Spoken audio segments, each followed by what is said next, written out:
PM news network में आप सभी का स्वागत है। मैं हूं क्षितिज कांत। जैसा कि आप जान रहे हैं, मैं ग्राउंड लेवल से जुड़े हुए तमाम नेताओं से आपको मिलाता हूं। हर कार्यक्रम में मेरे कोई ना कोई नया पॉलिटिशियन होता है। इस बार मेरे साथ अनीस साहब हैं, पासमानदा समाज के राष्ट्रीय अध्यक्ष हैं और पूर्व राज्य मंत्री भी रह चुके हैं। सर, सबसे पहले तो आपका स्वागत है। शुक्रिया।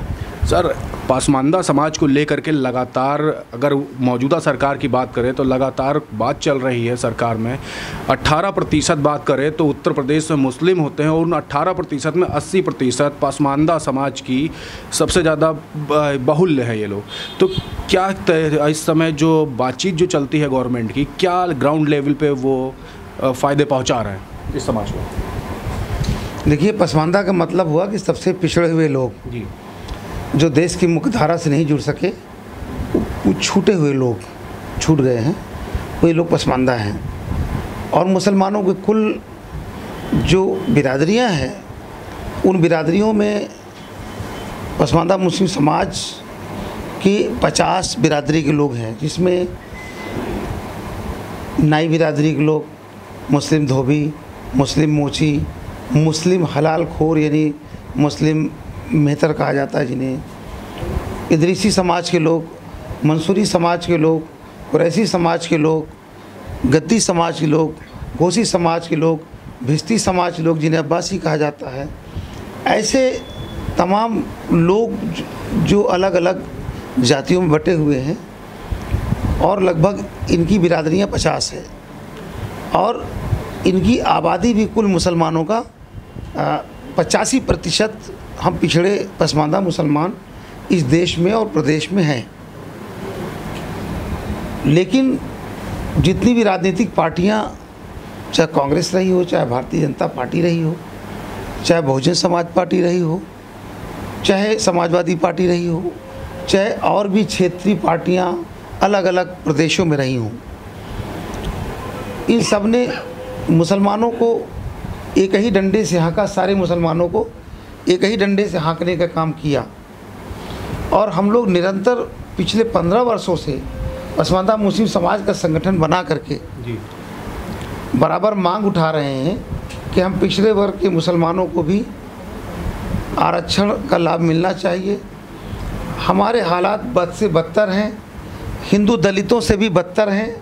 राजेंद्र सच्चर कमेटी की रिपोर्ट में, रंगनाथन मिश्रा की रिपोर्ट में ये बात आ चुकी है कि हिंदुस्तान के पसमानदा मुसलमानों के हालात दलितों से भी बदतर हैं।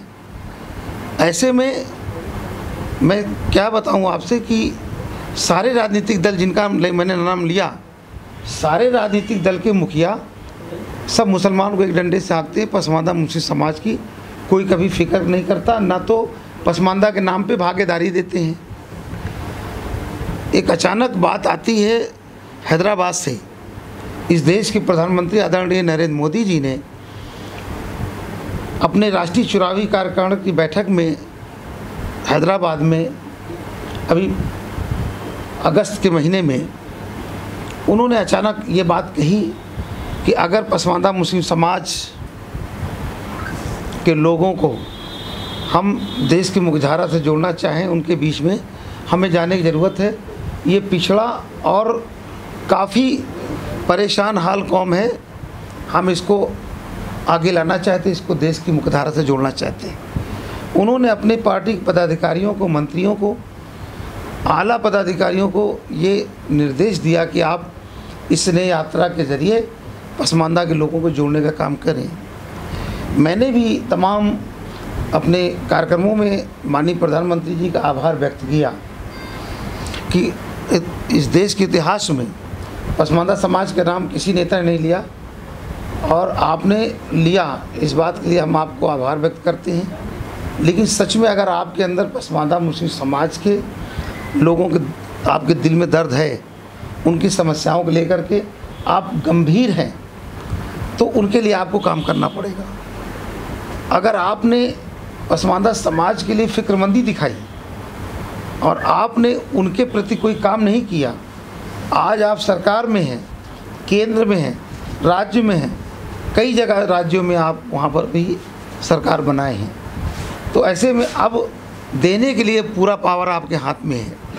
ये तो दूसरे दल के लोग सोचे सरकार बनेगी तो हम आपकी मांग पूरी करेंगे, आप तो अभी सरकार में हो, मांग पूरी कर सकते हो। बिल्कुल यही जानना चाहता हूं कि रिजल्ट क्या निकला। आपकी लगातार बात हुई, बैक टू बैक 2 बड़े कार्यक्रम होते हैं।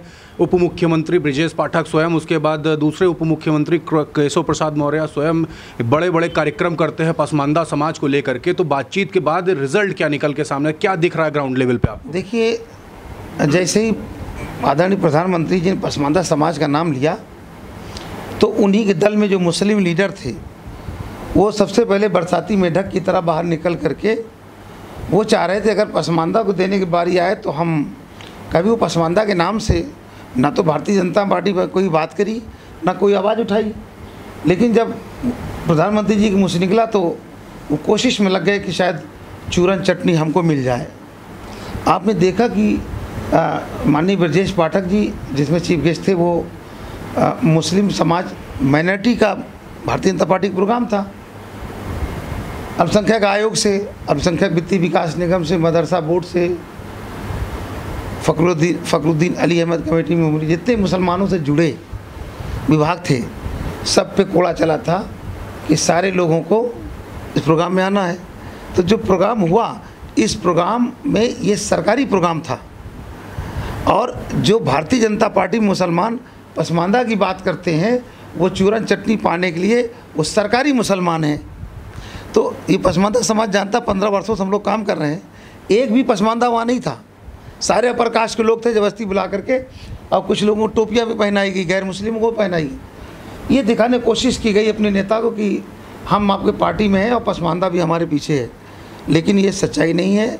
इसी तरह दूसरा प्रोग्राम होता, केशव जी इसमें चीफ गेस्ट बन के जाते हैं। पहले प्रोग्राम के जैसे उसका भी हश्र हुआ, पसमानदा मुसलमानों पर सेहत पे कोई फ़र्क नहीं पड़ा। मैं दावे के साथ कहता हूँ कि इन लोगों के पीछे जाने वाला नहीं पसमानदा मुस्लिम समाज, जिनकी लड़ाई हम 15 सालों से लड़ रहे हैं। भारतीय जनता पार्टी को हमसे बात करना पड़ेगा, हमारे लीडरों से बात करना पड़ेगा, तब जा कर के हमारी समस्याओं का समाधान हो पाएगा। और आप अपने पार्टी के नेताओं को लगाएंगे तो उन्होंने कभी पसमानदा में काम नहीं किया। मतलब वादे हो गए, ग्राउंड लेवल पे कुछ नहीं है अभी। देखिए, अगर प्रधानमंत्री जी सच में ईमानदारी के साथ में अगर मुसलमानों के प्रति, पसमानदा के प्रति फ़िक्रमंद हैं तो उन्हें प्रधानमंत्री कल्याणकारी योजनाओं में शामिल करके उनको लाभ पहुंचाने का काम करें, तब पसमानदा मुस्लिम समाज भारतीय जनता पार्टी की तरफ विचार कर सकता है। अच्छा, बिना कहे हुए, बिना कुछ दिए अगर ये सोचें कि हम उनसे वादे करके हम उनका वोट लोकसभा में 2024 में ले लें, तो ये जैसे पहले भी जुमलेबाजी हुई है प्रधानमंत्री जी की, ये बात भी उसी जुमलेबाजी में शुमार हो जाएगी। अच्छा, ग्राउंड लेवल पे जब मैंने वर्क किया, मुस्लिम से ही बात की, तो उन्होंने कहा सीट क्यों नहीं बढ़ा दी। पहले मोहसिन रज़ा होते हैं, अभी दानिश अंसारी साहब होते हैं, सीटें और क्यों नहीं बढ़ाई गई, ये भी प्रश्न उठता है। क्या इस पर आपकी क्या इस पर राय है, क्या सीटें बढ़नी चाहिए थी? देखिए, भारतीय जनता पार्टी ने इससे पहले सिया समुदाय के लोगों का काफ़ी सम्मान किया, उनको जोड़ा और उनको मान सम्मान भी दिया। और सिया समुदाय के लोग पूरी तरह भारतीय जनता पार्टी से नहीं जुड़े और मात्र 2% देश में है। तो उन्होंने अपना कैलकुलेशन किया कि हम 2% वाले क्यों इतना सम्मान देते हैं, इतना ही सम्मान अगर 85% वाले दे देंगे तो मेरा वोट बैंक बढ़ जाएगा। और उसका नतीजा ये हुआ कि 2019 के लोकसभा के चुनाव में पसमानदा मुसलमानों को भारतीय जनता पार्टी को 5% वोट मिला और 8% 2022 के विधानसभा के चुनाव मिला। तो भाजपा ने देखा कि अगर हम पसमानदा समाज में जाकर काम करें तो समाज आसानी से मुझसे जुड़ सकता है। तो इसलिए उन्होंने पसमानदा समाज के नेताओं को आगे लाने का काम किया।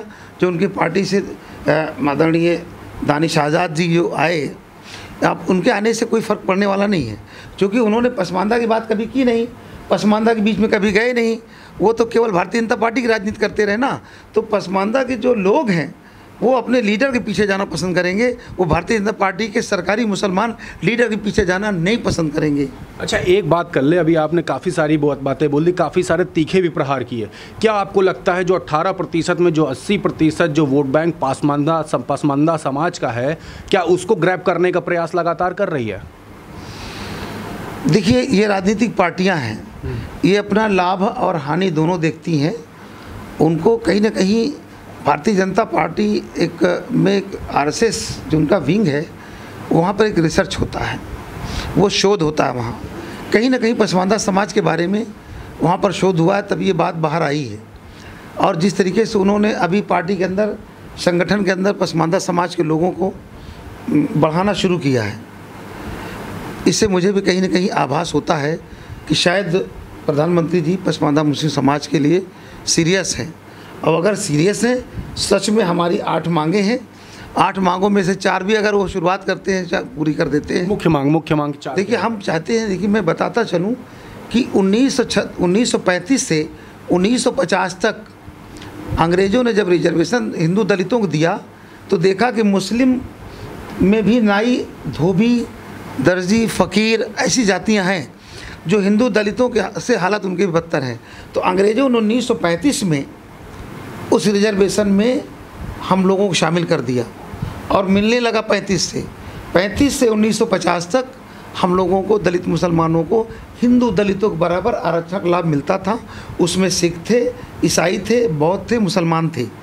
1960 में सिखों ने आवाज़ लगाई, लड़ाई लड़ी, उनको सरकार ने बहाल कर दिया, दलित सिख को आरक्षण मिलने लगा। उसी तरीके से बौद्धों ने 90 में किला फतेह किया, उनको भी मिलने लगा। ईसाई और मुसलमानों को अभी रिजर्वेशन सरकार नहीं दे रही है। मेरी केंद्र सरकार से मांग है कि धारा 341 के तहत जैसे सिख और बौद्ध को आपने रिजर्वेशन से बहाल कर दिया, हम मुसलमान और ईसाइयों को भी बहाल कर दिया जाए, ताकि हमको भी हिंदू दलितों के बराबर आरक्षण का लाभ मिलने लगे और हमारे समाज के लोगों के अंदर एक ये जो इन्फिनिटी कॉम्प्लेक्स ये भी ख़त्म हो जाए। और निश्चित तौर पे अगर सबसे बड़ी मांग ये है, उसके अलावा हम चाहते हैं कि पसमानदा समाज के लिए प्रधानमंत्री कल्याणकारी योजना तैयार करके उनको देश की मुख्यधारा से जोड़ा जाए।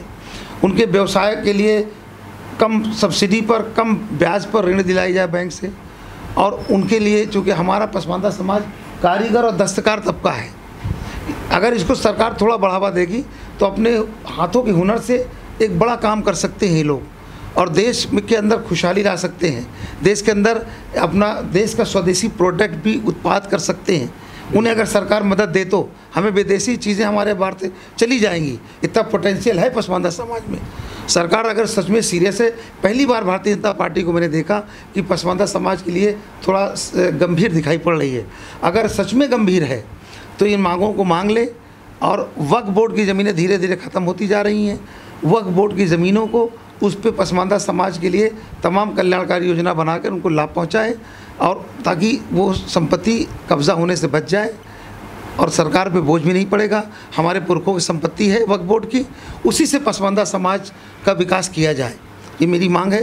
तो अगर सरकार उसमें 4 मांग भी पूरा कर देती है तो मैं समझता हूँ पसमानदा मुस्लिम समाज देश में भारतीय जनता पार्टी के बारे में विचार कर सकता है। अच्छा, एक बात और कर ले, नगर निकाय चुनाव भी बिल्कुल सिर पर है। पसमानदा समाज को लेकर के आपने किस तरीके की मांगे अभी रखी है या फिर किस तरीके की चर्चा चल रही? क्योंकि कुछ सीटों को लेकर के आप भी बात कर रहे होंगे कि आपके जो अभी आपसे जो जुड़े हुए लोग हैं उन तक लाभ पहुँचे। देखिए, अभी तक भारतीय जनता पार्टी किसी भी चुनाव में मुसलमानों को भागीदारी नहीं देती थी, लेकिन अब की जैसा कि उनके ही घर से कुछ ऐसी आवाज़ें उठ रही हैं कि इस बार कुछ नेता कहीं कहीं दबे ज़बान बोल रहे हैं कि पसमानदा समाज को भी इस बार टिकट दिया जाएगा नगर निकाय के चुनाव में।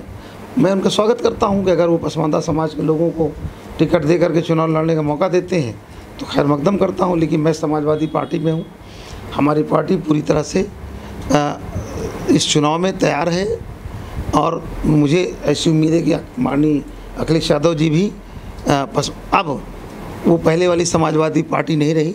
नेताजी के जाने के बाद आदरणीय अखिलेश यादव जी काफ़ी गंभीर हुए हैं। नई रणनीति के तहत मुझे ऐसा महसूस होता है कि माननीय अखिलेश यादव जी भी पसमानदा मुस्लिम समाज को अपने साथ जोड़ने के लिए हर संभव प्रयास करके जोड़ेंगे और उनको भागीदारी भी देंगे और पसमानदा समाज के लोगों को ज़्यादा इस बार वो टिकट देने का भी काम करेंगे। बिल्कुल। एक बात और कर ले, जब मैंने जाके कई क्षेत्रों में जाकर कवरेज की, जैसे फजुल्लागंज वार्ड की बात कर लें, कन्हैया माधोपुर वार्ड की बात करें, दुबग्गा के तमाम क्षेत्र की बात कर ले या बरवारा मल्लौर की बात कर ले, तो तमाम लोग होते हैं कि पसमानदा समाज के वहाँ पर रहते हैं। तो वहाँ से जो प्रत्याशी जो भी होने वाले जो प्रत्याशी जब आपसे बात करते हैं तो किन मुद्दों पर बात होती है और कौन कौन से ऐसे प्रत्याशी जो आपके सामने निकल के अभी आए हैं? देखिए, मेरे पास तो पूरे प्रदेश से जो नगर निकाय के चुनाव लड़ना चाहते हैं वो चेयरमैन के लिए भी और वार्ड के लिए भी, पार्षद के चुनाव लड़ने के लिए लोग यहाँ आते हैं और नॉमिनेशन भी कर देते हैं कि साहब मेरी सिफारिश कर दीजिए। तो समाजवादी पार्टी में, इसलिए समाजवादी पार्टी में टिकट के लिए लोग आ रहे हैं। अभी दुबग्गा से भी हमारे पास लोग आ रहे हैं, मैं तो लखनऊ की बात कर रहा हूँ, दुबग्गा से भी लोग आ रहे हैं और इधर फैजुल्लागंज से भी आ रहे हैं, कहीं ना कहीं कल्याणपुर से भी लोग आ रहे हैं, खुर्रमनगर से भी आ रहे हैं, चिन्हाट से भी आ रहे हैं। बहुत सारे लोग आकर के वो जो पसमानदा समाज जुड़े लोग हैं वो मुझ पर दबाव बनाते हैं, साहब पसमानदा समाज में हम लोग हैं, हम लोगों ने समाजवादी पार्टी के प्रत्याशियों को विधानसभा लोकसभा में लड़ाने के लिए सारी मेहनत की है, योगदान दिया तन मन धन से। तो हम पसमानदा समाज के आप लीडर हैं, आप हमारी सिफारिश करिए कि हमको टिकट दिलाया जाए। तो इस तरीके से काकोरी से भी इब्राहिम मंसूरी साहब हैं, वो भी चुनाव लड़ना चाहते हैं। ऐसे तमाम ज़िलों से भी चेयरमैनिक चुनाव वो भी आ रहे हैं। लखनऊ से भी खुर्शीद सलमानी साहब हैं, वो भी समाजवादी पार्टी में काफ़ी, चूँकि लखनऊ की जो वो सीट है जहाँ से वो लड़े थे, गोमती यादव जी लड़े थे, और उस सीट से भी गोमती यादव जी के चुनाव लड़ाने के लिए पसमानदा समाज के खुर्शीद सलमानी साहब को हमने लगाया था। उन्होंने उनकी काफ़ी मीटिंगें कराई और ज़िले के आसपास सभी विधानसभाओं में उन्होंने बढ़ चढ़ कर हिस्सा लिया। तो वो भी बराबर दबाव बनाए हुए हमारे पास कि साहब आपके कहने से हमने समाजवादी पार्टी के प्रचार प्रसार में तन मन धन से काम किया, अब मुझे एक टिकट दिलाया जाए। तो इस तरीके से बहुत सारे लोग हम पे दबाव बना रहे हैं कि आप हमारी सिफारिश करें, और मैं उनकी कर भी रहा हूं, और मुझे पूरा भरोसा है कि आदरणीय अखिलेश यादव जी इस बदलते हुए परिवेश में वो पसमानदा समाज के लोगों का ख़ास ख्याल रखेंगे। बिल्कुल, पासमानदा समाज को लेकर के खास ख्याल रखेंगे। काफ़ी सारी बातें हमारे बीच में हो गई। हमने बात की पासमानदा समाज की, जो बड़ी बैठकें जो हुई जिसमें खुद उप मुख्यमंत्री उत्तर प्रदेश सरकार के इन्वॉल्व हुए, वहां से लेकर के नगर निकाय चुनाव तक के ग्राउंड लेवल तक के काफ़ी सारी चर्चा हो गई। कैसी लगी आपको कमेंट बॉक्स में ज़रूर लिखें, और जितना ज़्यादा हो सकेगा ये वीडियो ज़रूर शेयर करिएगा। मैं हूँ क्षितिज कांत, कैमरा पर्सन शुभम के साथ 4 PM न्यूज़ नेटवर्क के लिए। धन्यवाद।